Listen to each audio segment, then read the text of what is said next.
How to turn on or off notifications on Rednote app. Hello everybody, welcome back to our channel. In today's video, we are going to guide you through on how you can turn on or off your notifications on the Rednote application. So if you're also wondering how you can do that, these are the processes you may follow up, and you should also be able to turn on or off the notifications from the Rednote application. So first of all, go ahead and launch your Rednote app on your device. And if you're already logged in, you can just go ahead and tap on this Me tab at the bottom right corner of your screen. But if you are not, you can just log in using your login credentials. After you reach to your profile page, you're going to look up for the gear icon, which is right beside the profile here. You can easily find it. Just go ahead and tap on it. And after tapping on it, you will be led to the space. So you're going to look up for the notification settings right here, which is on the third under general settings. Just go ahead and tap on it and you will reach here.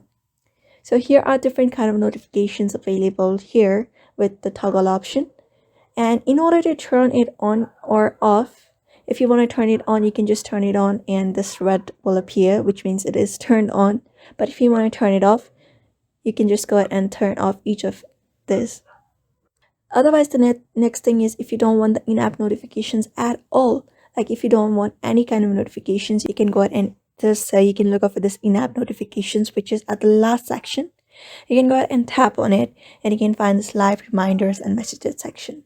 So you can go ahead and turn off these options as well, and that is it.